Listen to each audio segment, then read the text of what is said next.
Hello guys, and welcome to this new episode. Time to relax and to prepare to be inspired by the astonishing, often perilous, and utterly unconventional life of Isabella Bird, a woman who, despite the restrictive confines of Victorian society and a body plagued by chronic illness, became one of the most intrepid and celebrated explorers of her time.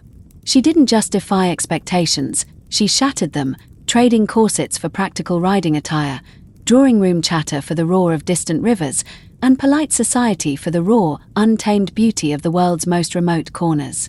Born in 1831 in the quiet rectory of Boroughbridge, Yorkshire, Isabella Bird's early life was a constant battle against persistent illness, including a debilitating spinal complaint that left her often weak and in pain. Victorian society dictated that a woman of her delicate constitution should lead a sheltered life, perhaps tending to a garden or engaging in genteel needlework. Yet, within Isabella burned a restless, unquenchable fire. Doctors, perhaps unknowingly, prescribed her greatest liberation: travel and fresh air. This seemingly simple remedy inadvertently ignited a lifelong passion for adventure that no physical ailment or societal constraint could ever extinguish. Her first significant journey, a transatlantic voyage to North America in 1854, was ostensibly for her health, but it quickly transformed into an opportunity for keen observation and remarkably vivid prose. Her letters home, brimming with detailed accounts and sharp wit, were far too engaging to remain private. They formed the basis of her first published work, The Englishwoman in America, a book that hinted at the extraordinary career of exploration and writing that lay ahead. It was in her later years, after a period of profound grief following the death of her beloved sister, Henrietta, that Isabella truly shed the last vestiges of Victorian constraint and embraced the life of a solitary, fearless explorer. In 1872, she set sail for Australia, but a fortunate twist of fate led her instead to the enchanting Sandwich Islands, Hawaii.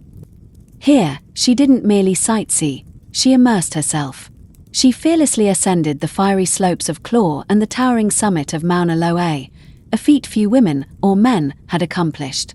She swam in the Pacific's embrace, lived among the indigenous people, and observed their customs with an open mind, shattering the image of a genteel Victorian lady and embracing a rugged independence. Her experiences were chronicled in 6 Months in the Sandwich Islands, a book that captivated readers with its vibrant descriptions and Isabella's audacious spirit. From the tropical paradise of Hawaii, she journeyed to the raw, untamed American West, a landscape that truly unleashed her inner pioneer. On horseback, often alone or with a single, grizzled guide, she navigated the perilous, breathtaking terrain of the Rocky Mountains. It was here she forged an unlikely and legendary friendship with Mountain Jim Nugent, a notorious, one-eyed outlaw with a violent past but a surprising tenderness towards Isabella. Their bond was a testament to her ability to connect with people from all walks of life, and her accounts of their adventures, fraught with danger from harsh weather, wild animals, and lawless men, are electrifying. She explored areas few women, or even hardened frontiersmen, had dared to venture, riding up to 800 miles on horseback. Her masterpiece, A Lady's Life in the Rocky Mountains, published in 1879, became an instant classic, painting a breathtaking, unvarnished picture of the American frontier and the remarkable woman who traversed it with such grit and grace. She was not merely a tourist, she was a participant, a survivor, and a keen observer of a vanishing way of life. Isabella's thirst for discovery proved utterly unquenchable. Even in her 50s, an age when most Victorians contemplated retirement, she embarked on even more ambitious and dangerous expeditions. She traveled extensively through Japan, China, Korea, and Tibet, often adopting local dress to blend in, enduring harsh conditions, navigating complex political landscapes, and overcoming profound cultural barriers with remarkable resilience. She rode elephants through the jungles of India, navigated treacherous rivers in the Malay Peninsula, and crossed vast, unforgiving deserts in Persia, always with an insatiable curiosity and a profound respect for the cultures she encountered. Her detailed observations and empathetic portrayals of ordinary people and their daily lives offered a unique and often groundbreaking perspective to Western readers. Her groundbreaking achievements did not go unnoticed. In 1892, a pivotal moment arrived when she, alongside 4 other pioneering women, became the first female fellows of the prestigious Royal Geographical Society.